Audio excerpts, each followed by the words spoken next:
Oh,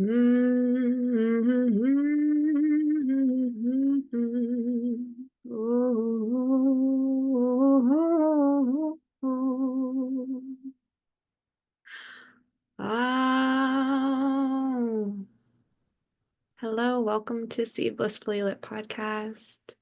I'm your host, Sammy White, and it is a pleasure to have beautiful Sara today as a guest. Miss Coach Sara Olson. She's such a lovely being. Sara, I'd love to begin by allowing you to tell the listeners a little bit about yourself, and I'll let you have the Okay. floor. Thank you, Samantha. It's again, just as we were chatting a little bit before we pressed record, I'm just so honored to be a part of this. And just like you, we like to be drawn where God wants us to be and to be of service, right? And sometimes that doesn't look like what we want it to look like or what we expect it to look like. And you encouraged me to just express myself and that this is going to be kind of free flowing. And I love that because I feel that like that ties into what we are doing in our lives right now, especially in, um, expressing myself has been the journey that I've been on. When I was a little girl, I realized that I didn't feel like I could express myself. My mom and dad, they fought all the time, and I almost didn't feel seen or valued. I don't know if your listeners can relate or if you can relate, but sometimes when we're little, we look at the world and we feel like we don't belong. And my journey in my life has been just that, to finding how I belong and how I can express myself. There was such a time, I'm blown away because like sitting in front of you, knowing that we're not going to have any edits. um, but that's how life is, right? Yeah.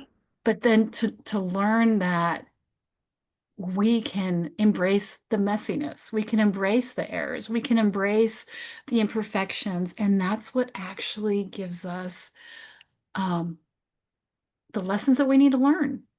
And that's what makes us unique. And I'm blown away that I can even sit here and talk freely, knowing that this is going to go out into a podcast, and I don't know who's going to hear it or who might. I'm going to use the word judge me. But that's been something I've had to overcome. And that's what blows me away is that I can speak freely now, that I was able to find my voice, that I was able to stand up for myself, that I was able to um, overcome the obstacles and the unsurmountable mountains. And I'm just going to use the term, you know, being at rock bottom. And I don't know if there's anyone out there who can relate to me and who I'm speaking to. I'm just excited to see where this is going to go, and if this speaks to you, if this message isn't for you, then I invite you to listen closely. But sometimes, especially when we're little, like we just feel like we don't have a voice, or we might be told, um, "Don't speak until spoken to," right? And those belief system, those programs, they get into our subconscious mind. And what I've had to learn is that when I had to turn to art, I turned to art to express myself. I turned to journaling. I turned to exercise. I turned to kinesiology, which is my chiropractors. They use that. And for the last decade, I've been on this quest to just learn to express myself, number one. But number two, who am I? And I lived in fight or flight for so many years. Yeah. And when we live in that realm, it's just like you go from one situation of survival to another situation. And then when we look up, when we get to a safe space, then we can start to unravel and start to grow. So that's a little bit of intro.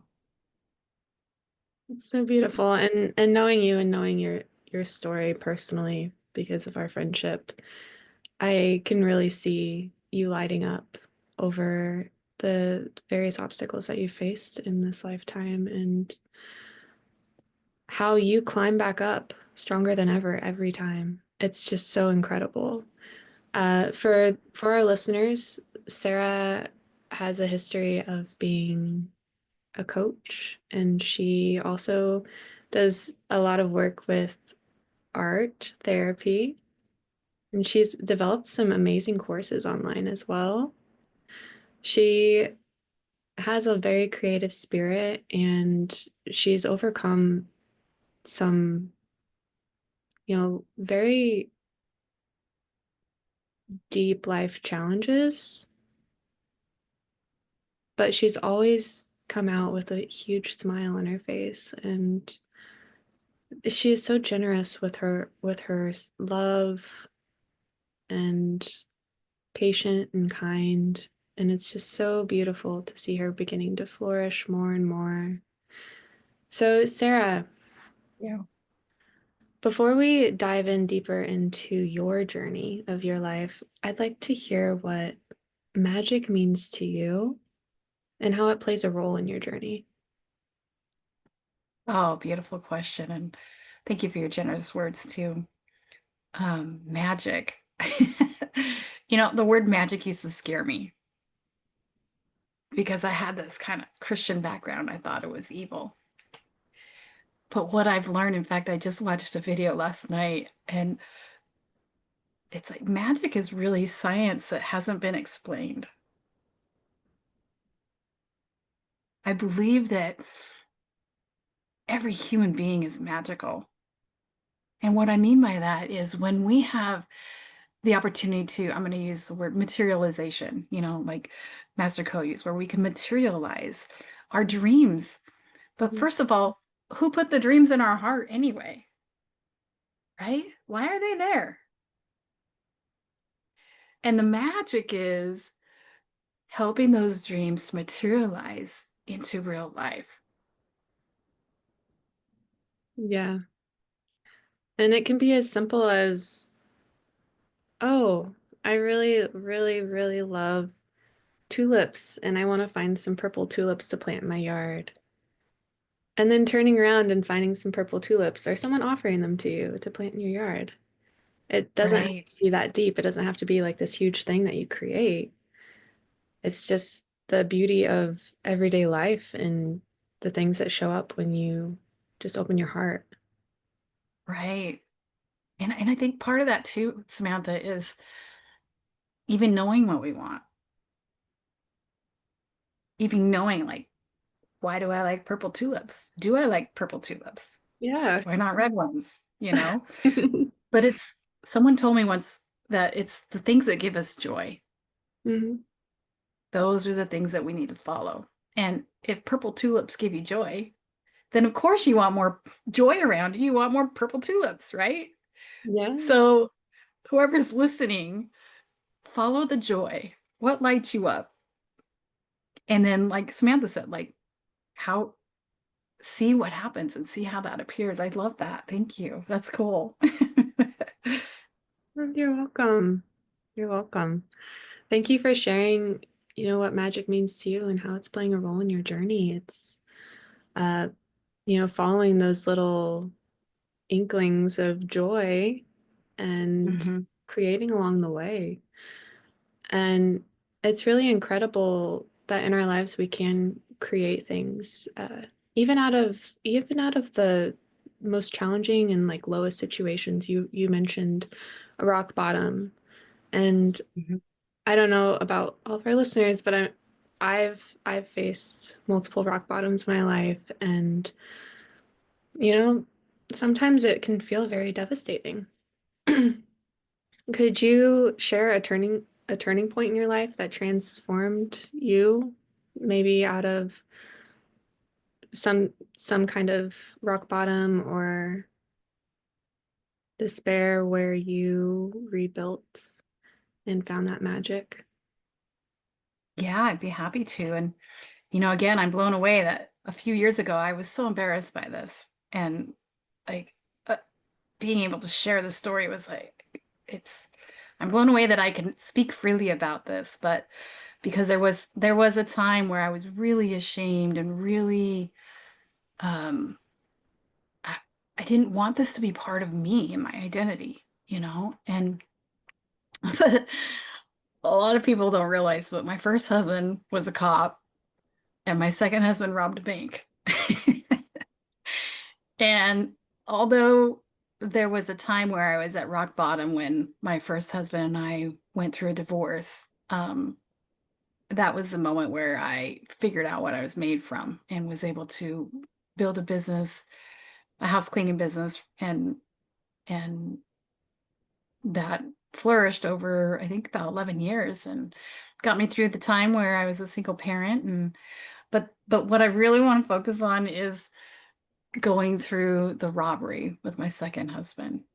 And like I can't make this stuff up.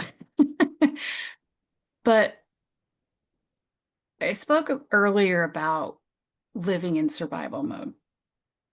And when we are in that mindset where you're just looking for your daily food, you're just looking for where are you going to sleep tonight?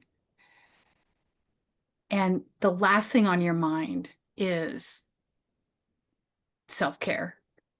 The last thing on your mind is where is my next vacation going to be? Yeah.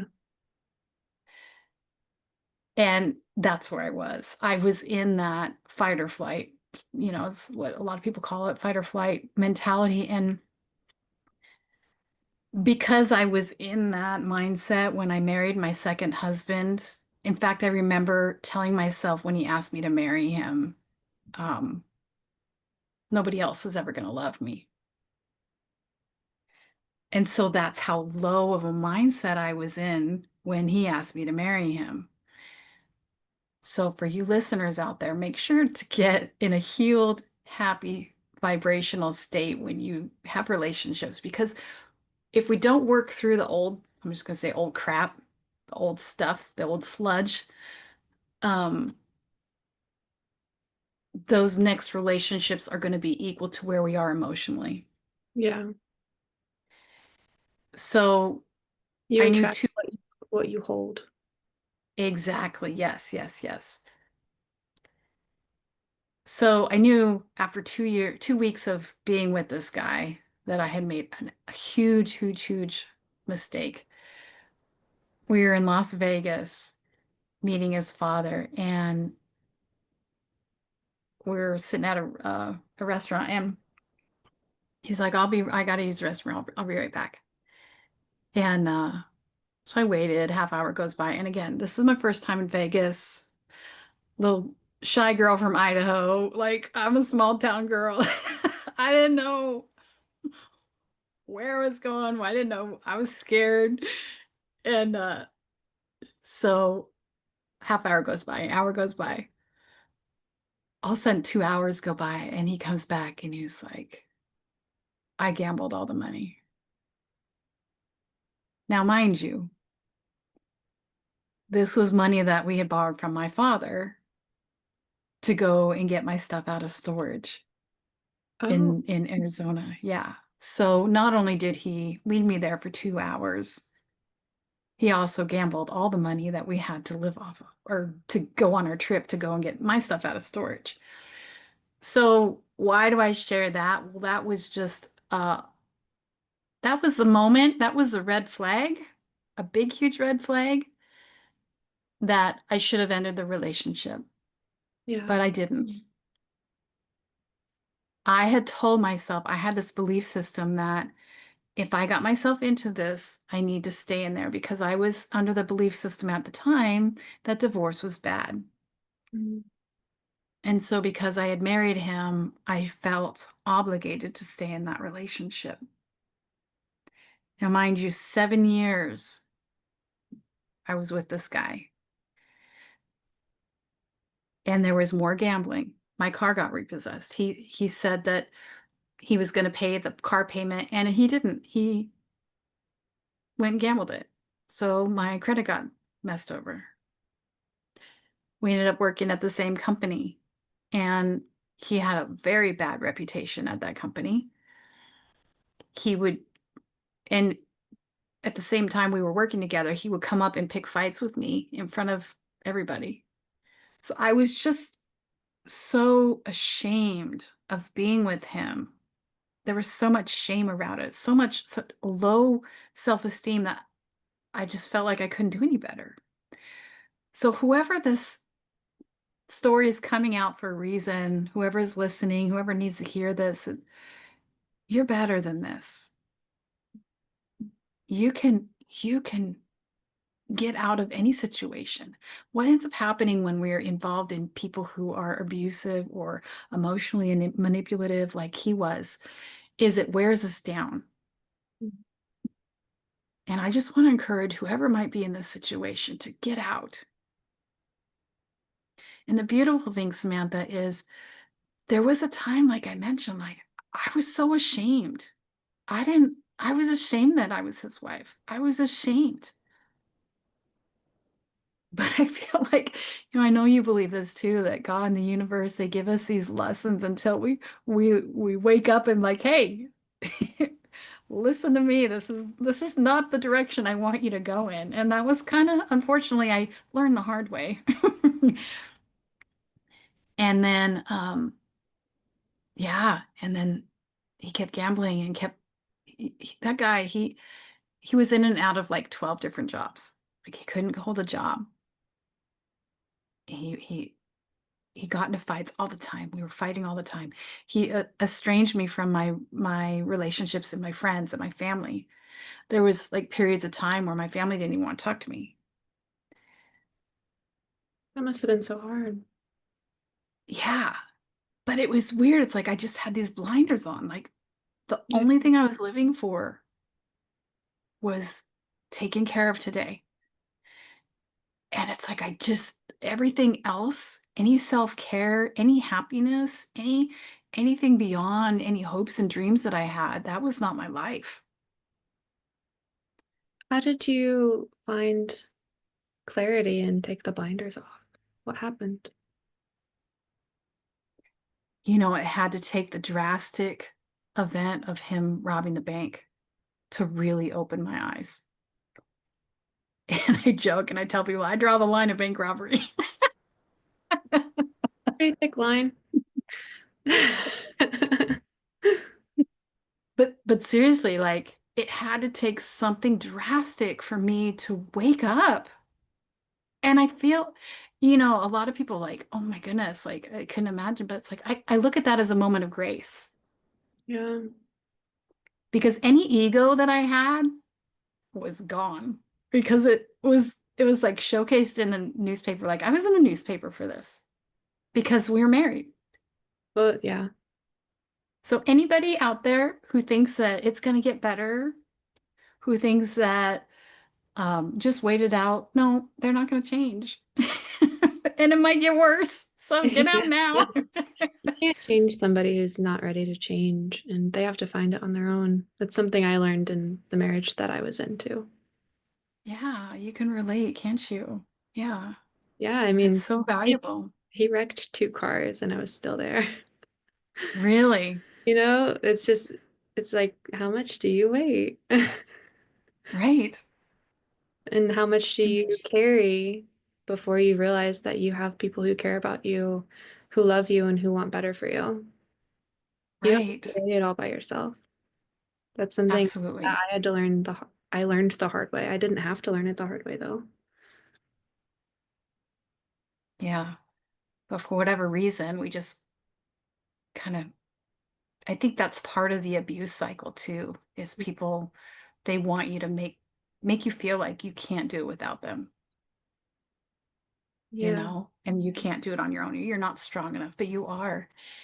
And Samantha, that's part of what I had to learn too, is that I can take care of myself. And even learning what self-care was. And I had been programmed in with religion and even my upbringing where mom always gave to everybody else. And self-care was almost looked at as selfish. And I had to learn that going to the spa or getting a massage or going on a walk when you're stressed out, that's necessary because unless you are in a good space mentally, how can you take care of your children or your loved ones, and that self-care is really where it starts. Yeah. Self-care is so important. And I mean, it's one of the things that I've had deeply rooted in my life for years. And probably one of the reasons that I've been able to maintain good health throughout the ups and downs that I went through in my life. It's beautiful. Yeah, I learned that. So what are some ways of self-care that you do that have helped you? That's a great question. That's such a great question. It's ever evolving. I would say self-care is always evolving. There are some things that you'll carry with you forever. There are some things you'll use short term, you'll go back to them. Um, but some of the core things are the most simple things. It's, making time for a good shower or good time to bathe. Maybe once a week if it's within reason to take a bath and Mhm. take that time for yourself. I also was big on walking, and when I was at my job and I was really stressed out, I always made time for a walk. And no matter what was on the table, I was like, you know what? We are allowed to have a 15-minute break. I can go for a walk. I can go be with nature. Nowadays, I make sure it's like a mandatory thing once a week at least. I get out with nature a little deeper than just in the city, just like hiking somewhere nearby or in the woods, a state park, anything. That's great. On a regular basis, I've been doing body work. So I've done yoga for years, but here recently I started doing something called trauma releasing exercises, TRE. And I'm actually signed up for a yoga teacher training in neurogenic yoga, which it combines the TRE practice with somatic yoga practices. And what TRE does is it helps you to release uh, trauma in your body. So, like when you are holding that fight or flight response regularly, which I didn't realize I was doing, I was wearing myself out and I was exhausted. And I don't know how it felt for you, but I was so exhausted. And all those years that piles up in your body. And uh, Mhm. as we all know, the body keeps a score. I mean, they wrote a book about it. Yes. And um, these exercises have helped me release some of that pent up trauma that I was keeping in my body. And I was holding different parts of my body and, leaning a certain way. I had tightness in certain areas, and as I've done more and more work, those areas have loosened up, and I'm not holding a bunch of tension, and I'm not as reactive emotionally. Now, that also has to do with the fact that I have a regular meditation practice that I do daily, Mhm. and I do a practice of Arhatic yoga, which involves all types of yoga. So I do reflection. you know, I Mhm. I take time and I really appreciate and give thanks for the beauty that I'm surrounded with and have gratitude for all the glories that life gives me. Mhm. And I also take time to study and I take time to read. Uh, I honestly don't watch a ton of TV. I do occasionally. I like to watch a movie like with friends or Mhm. I'll occasionally get into a TV show, but I I watch it for like a whole episode and then I turn it off. Um, that's part of my self-care is kind of having those boundaries around what you do and time Mhm. restrictions on things. Not like harsh time restrictions, but reasonable so that you can do other things with your life and not get caught up in the rat race, as some people call it. I also turned off all my notifications on social media. I did that like I don't know, 4 years ago, and it was the best thing I ever did in my life. Yeah, 100%. Thanks for asking. Yeah, no, I'm glad you shared. I think that that ties in really well with some of the things I've learned and what I do now and help other people with is expression. And for the last decade, I've just been on this quest, which after the divorce, um, I was like, okay, what's there's a pattern here. I've been involved with people who are abusive, and I've gotten myself into situations that are not good. And so I just went on this quest and of trying to figure that out, trying to figure out who I was. I didn't even know who I was and what I liked and disliked. And so um, part of that was, people like Tony Robbins, people like Master Co. Uh, but most importantly, my chiropractor was huge. And, similar to like what you were saying with the trauma releases, we if we don't express our grief, or if we don't express our anger, if we don't get rid of these emotions where when we are in the moment of stress, trauma, and trauma, just a side note, trauma can be something as little as a big move. Trauma can be something as little as a car accident. Not that that's little. So there's big trauma and little trauma as well. And but really it's anything that it gets in our nervous system. It gets in our body, kind of like what you alluded to. And I didn't realize that the decades, the years of in my early 20s when I was married to my first husband and he was a jerk and and then when I was in this kind of cult, this situation with this religion that was really strict and breaking away from that and figured that out. And then when I was in this other relationship where this guy was raped me and threatened to kill me, and it's like, and then my second husband, and it's like, what's going on here? But all of that, I didn't realize that I was going from one moment to the next moment to the next moment with these blinders on and just surviving. And Hmm. until I was able to get into a safe place and started to do self-care like you're doing, like you found, part of that was this going to a chiropractor who did apply a kinesiology where they were able to release some of the trauma in my body. Yeah.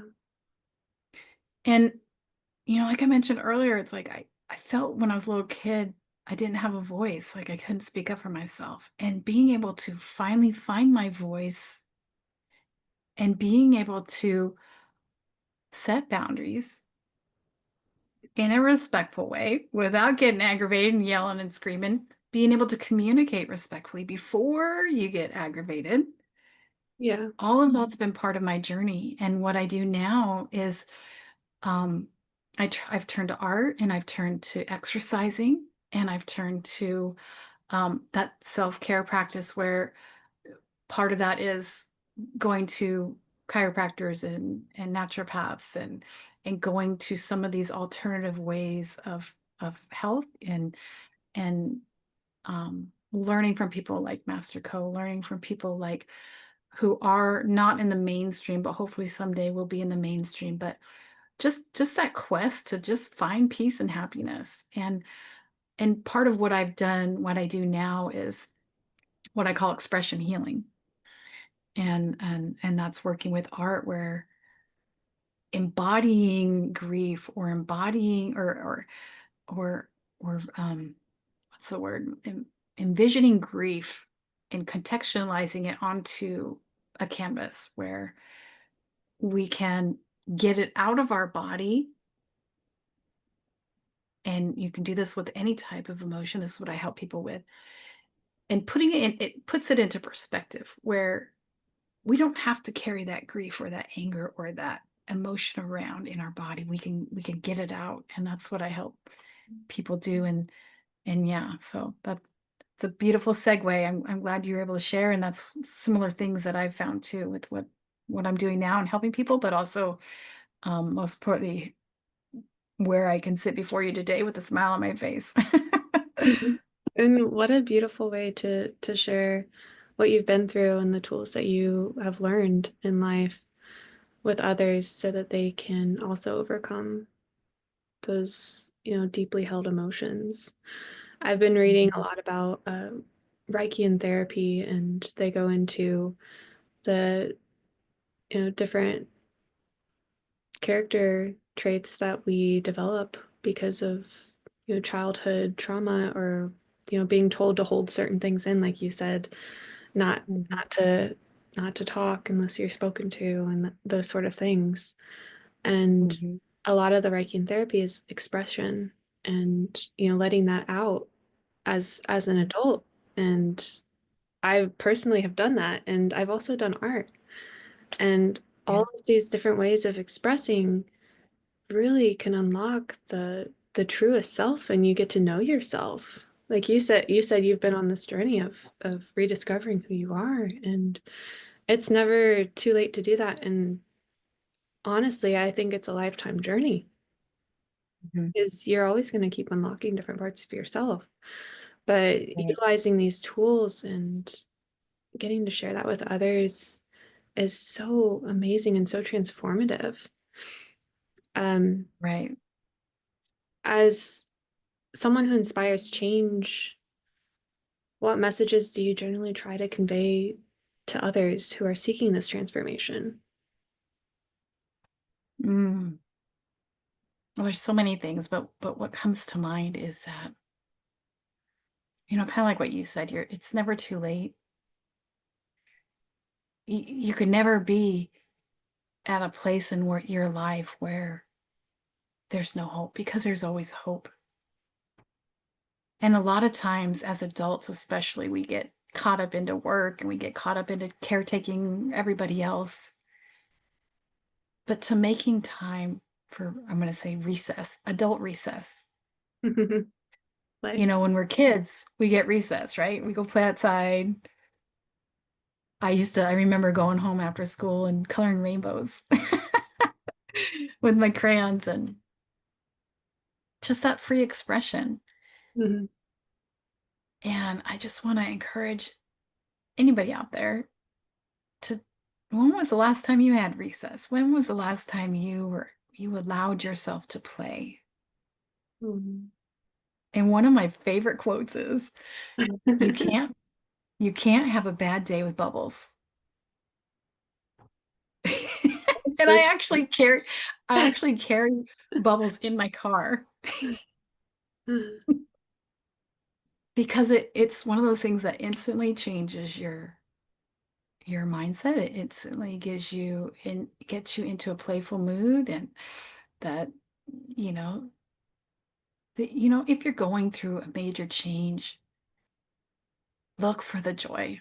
Like I mentioned earlier, look for the things that make you happy. That's the road to self-discovery.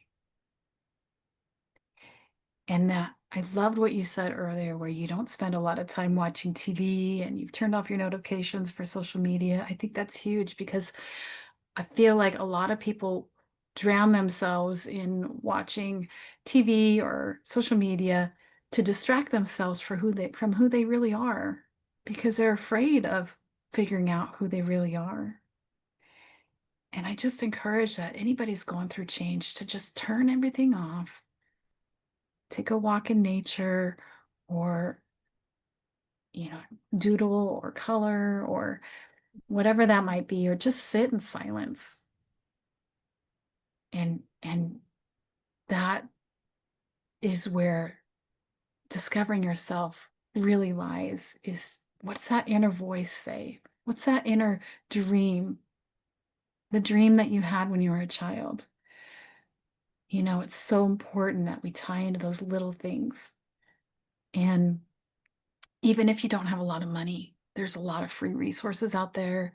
Um, Samantha's going to share uh, the best tools that I learned through my journey, and a lot of them are around, um, discovering what your personality is, discovering what your greatest need is.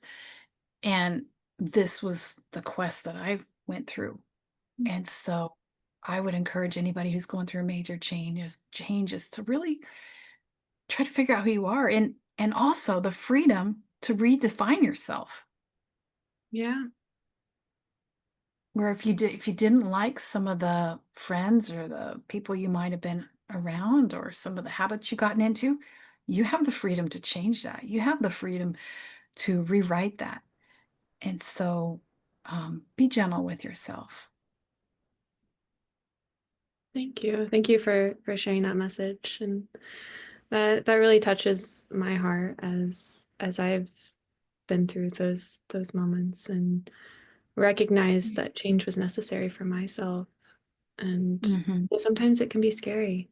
It can be really scary to let go of what's comfortable or what you're really used to. And Hmm. it's okay. It's okay to be scared. It's okay to Hmm. take your time. It's baby steps. It, Right. it's baby steps. And before you know it, you'll be in this incredible catapult of change. And you start to attract what you are, and you'll attract more support into your life. And really incredible beings will come to you. And Right. we're here to support you. I will share some links in the description for Sarah and some of the tools that she has. I also do coaching and healing, and we're always happy to hear from you and to be a guide on your journey. So, turning a little bit back inward, I would like to know what daily practices and rituals you find essential for staying connected and inspired as you move in and out of life and various transitions you move through. Right. Thank you. It's so key that we find those because that can be, even if we're going through so much turmoil outside, to find what those are. And for me, um, my morning starts with a little bit of journaling, meditation, like you shared. I do that too. For me, it's like I've learned that, especially with pranic healing, to clear away the negative is key. And there's some great resources out there to do that. And Samantha and I can share some more of that for anybody who might be interested. But um, Yes, meditation on twin hearts is one of them. yeah, but really looking at each day as a new start. And for me, it's the journaling, it's the meditating, and then the movement, a little bit of exercise, and even I make my bed every day. And I find that it just setting yourself up in the morning and having a consistent routine, whether you're traveling or, like right now, I'm in a transition. I'm have a roommate and this isn't gonna be my permanent place, but finding that morning ritual or that morning routine is crucial because it helps ground you. And once you can start with a good day, then it sets the rest of the day up for success. So yeah, sorry, I'm kind of rambling, but yeah, definitely meditating, journaling, a little bit of movement, whether that's just even 5 minutes before our talk. I went outside, walked up and down the street. For me, I'm very much tied to nature. I try to get out in nature as much as possible. Um, yeah, and I think those are the main ones. There's always some other things that come and go as I learn, but those are definitely the key ones. And prayer, and then recently I've been reading my Bible too. So just something, making sure I'm getting positive things in my mind. Oh, another thing is daily affirmations, and I've got this. I started doing this in 2020, and it was really cool because this coach gave me this. It's called a statement. And I noticed, Samantha, it was crazy. Like when I filled this out and I would read it every day, every 3 months I had to rewrite it because my life changed so much. Yeah. And it's kind of like what you said earlier, that we attract where we're at vibrationally. Hmm. And so it's so important to implement our positive things, where we want to go, our dreams and our hopes, but to say it as if it's happened, because Hmm. that's what's going to lead you. And that's really what has transformed my life the last 5 years, has really getting rid of the negative, um, and then implementing anything positive, whether that's words of affirmation, yeah, surrounding yourself with positive people, um, positive mentors, that's key. And so that's kind of how I start my day. That's beautiful. Thank you for sharing about your routines, and it's actually pretty incredible how it ties into pranic healing and purification. Uh, Mhm. one thing I know that Master Co always touches on is, you can't shove all this good stuff in if you don't clean out what's in there that's in the way. Absolutely. Um, and you know, it can be a little bit scary looking inward, but as you look inward more and more and you do different activities to cleanse and to purify your system, even if that's just reflective journaling and putting it out there. Mhm. If you want to paint and express what's going on in your life, just finding a way to release what's not serving you. I mean, I punch pillows. Mhm.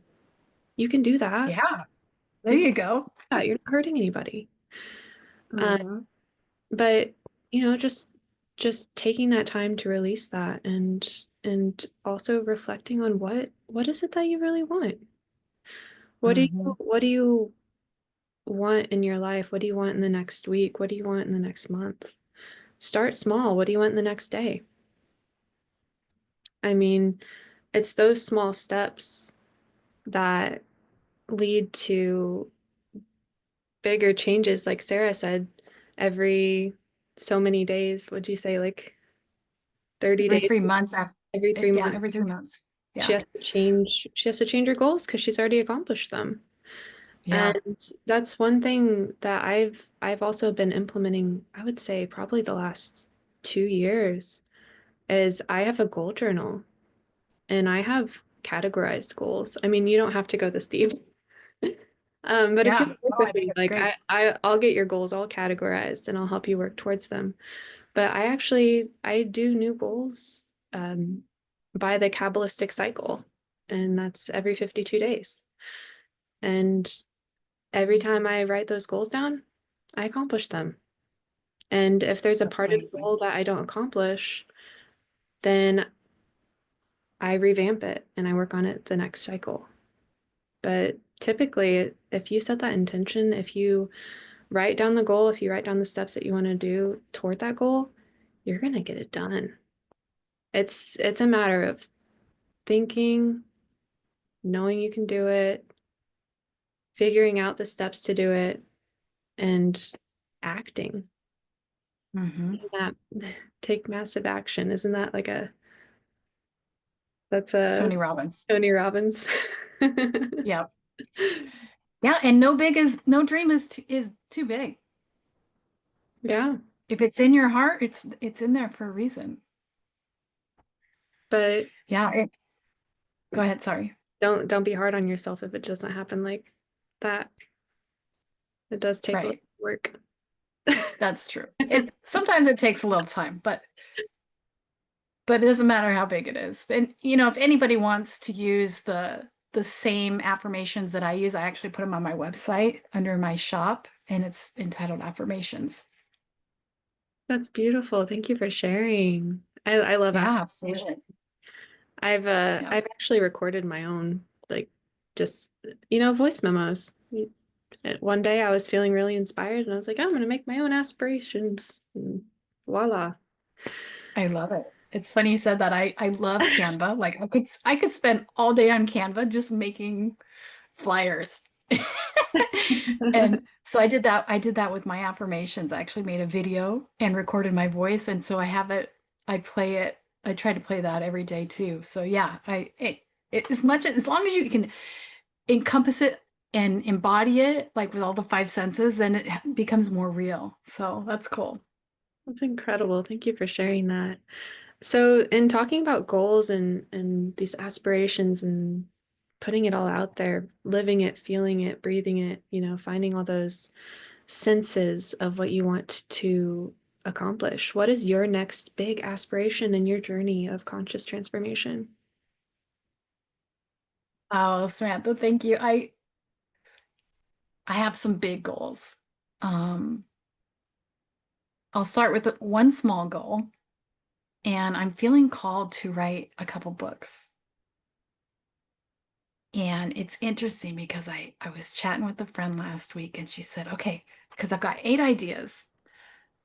And part of my learning, part of what I love who I love, what I love to do in my spare time, which is my full time, uh, is I just love to learn. I love how to become a better speaker. I love how to become a better pranic healer. I'm just always learning. And part of that is I've found an amazing teacher, Lisa Nichols. I don't know if you've heard of her or if some of the listeners have heard of her, but she's great at teaching how you can convey your story in a way that is impactful, but also in a way that the listeners can relate to, right? And so I've been following her for a couple years and taken several of her trainings. And um, but anyway, I wrote down the last class I took was actually last week, and I wrote down after the class 8 different subjects of a speech, like my signature speech of different stories that I could be like, yeah, this is a story that the world needs to hear. And I wrote out 8 of them. And one of them is expressing yourself, which is what we're talking about today. So that worked out perfectly. But um, so I was talking with a friend last week and she said, okay, Sarah. I was like, she goes, I was like, I know I'm being called to write 2 books. I was like, but I don't know. I've got so many stories I could share. And she's like, okay, well, maybe what you could do is you could write it on a piece of paper, the idea of each story, each of the 8 stories. And after the full moon, or crumple them up, put them in like a bowl. And then after the full moon, each day afterwards, pick one of the pieces of paper and throw it away or burn it. And then whichever piece of paper you're left with, that's the book you should write. Oh, that's beautiful. So that's the process I'm in right now. In fact, I did one just this morning, so I took one out of the thing. So there's some books cultivating inside of me. So that's one of them. The big dream that I have in my heart is I want to help people process trauma like we're talking about today and create some wellness centers that are community based where people can go and feel like they're home, but that are focused on, um, maybe there's an art gallery or maybe there's a restaurant or just community based. Because I feel like our country and our world, for the most part, is so divided. Yeah. And we need spaces to find the common ground. We need spaces to come together and not talk about politics and not talk about religion, but talk about being human and talking and finding that common ground where we can just be humans together and where we belong, where you belong. And that's the plan that God has put in my heart. And I've been planning that for a couple years. And so there's some more details to that, but that's kind of the gist of it. That might incorporate like a spa and, other things around community. But yeah, that's kind of the gist of it. That's what I'm working towards, and that's what I'm materializing and manifesting. And so yeah, so stay tuned.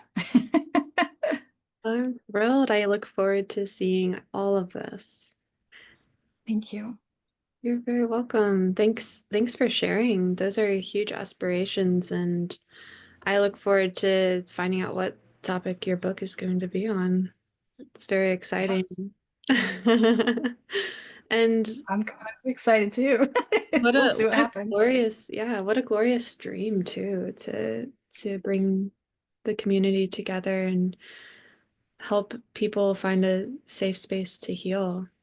It's very, very inspirational and huge. And I know that there are so many people out there who also want to do the same thing. And this is a platform that we can share this, and this is a platform that we can connect and we can come together and create these things. So, if this is something that's in your heart, don't hesitate to reach out.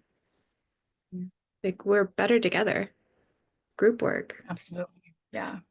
Uh, So I'd like to hear if there are any final thoughts, words of wisdom, anything still on your heart that you'd like to share with our listeners today. Sure, yeah, thank you. I guess what comes up is that kind of like what you alluded to earlier, where don't be disappointed if your dream doesn't materialize tomorrow. I've had so many dreams that have come and gone, and honestly, I've changed. I've changed so much within the last 5 years that sometimes we have these ideas or we have these dreams or we have these desires and maybe they don't come through. Um, and trust that just because you have an idea and it doesn't happen, it doesn't mean that that energy was wasted.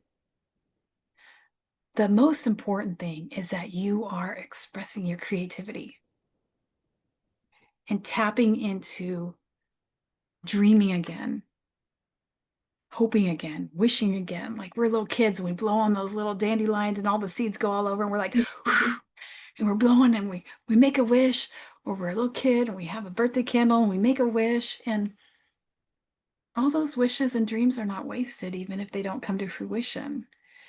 The most important thing is that you're dreaming again, that you feel like you're a kid again, that you're tapping into the playful side of life. And I have to tell myself this, like, life doesn't have to be so serious all the time. Uh, Because I can find myself, I get so wrapped up into learning and studying and like working towards this, but take time to play, take time to relax, and it's okay to have a day just to rest and to allow yourself and to really try to get into the flow and the rhythm. Our bodies and even the world and the ocean, they revolve around the moon cycle. And we're all in a cycle of life. And Samantha alluded to it a little bit as well. But there's cycles. There's a time for death, there's a time for life, even the seasons, winter, spring, summer, fall. mhm. And to allow yourself to go through those seasons through life. Thank you. Thank you so much for sharing that. It hits deeply, and it reminds me of something that I was recently actually reminded of. Um, sometimes we really get into that massive action and we forget to reflect on our accomplishments. And in that in that finding peace, in that play, in that joy and contentment, remember to reflect on all that you've accomplished because you've done Mhm. some incredible things. Even if you're like really fighting and trying really hard to accomplish something, and perhaps that just melts and you are starting over and doing something else, really reflect on all the steps that you took toward that something because that's amazing and incredible. And those steps that you took are not in vain. And it really shows how incredible of a person that you are. And it's just going to create even more beauty in the world and in your life. I love that. It's beautiful. It is so touching. Thank you so much for sharing today, Sarah. As we Pleasure. close, I'd love to do a short meditation. So, those of you who are driving, do not do this right now. You can pause and do this later. But for those of you who are in a space where you can close your eyes, go ahead and close your eyes. If you're walking, you can just breathe deeply, maybe bring a soft gaze to your eyes. If you have the option to, maybe sit on a bench. And just start to breathe deeply into the diaphragm, into the belly, allowing the rib cage to expand up through the chest, raising those shoulders. Sigh it all out.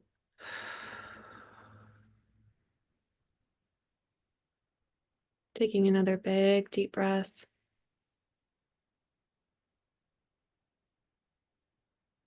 And sigh it out.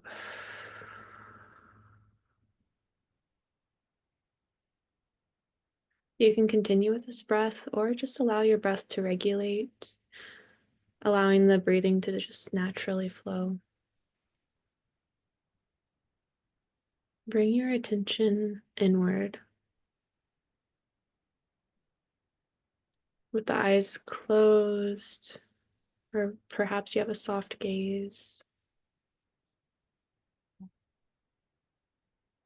Breathing deeply and focusing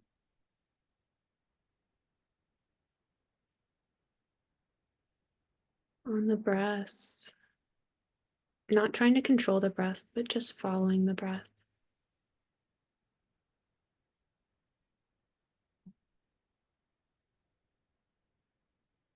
Just having that awareness on the inhale and the exhale.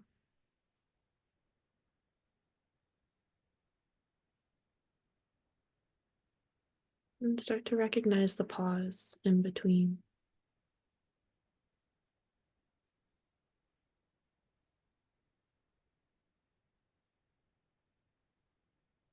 And just notice what you find in that pause.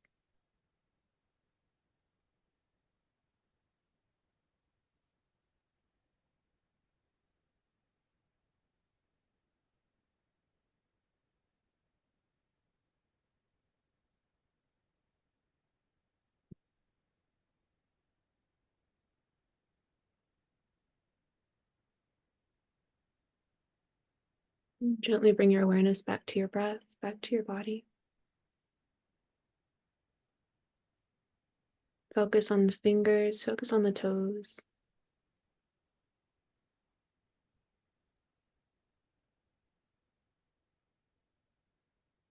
Imagine roots of light through the soles of your feet,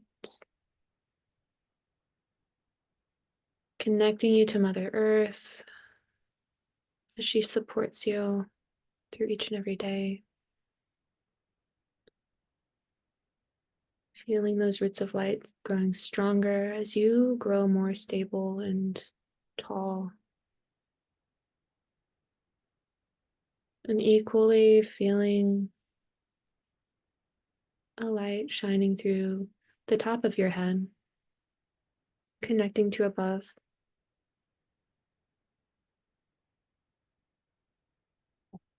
And recognizing those connections, recognizing your stability between those connections. And coming into the presence of your body.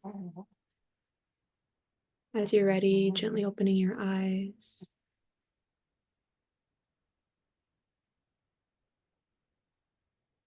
And finding a little smile, soft essence of peace.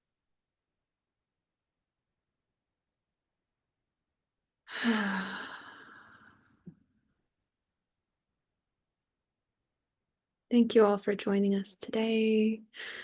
If you have the capability, I'd recommend you do a little bit of exercise after that itty bitty meditation. Maybe find a little movement, get up, jump around, do some jumping jacks, go for a walk.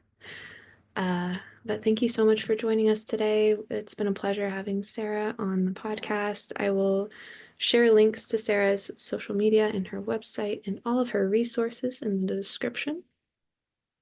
And as always, stay blissfully lit. Peace be with you.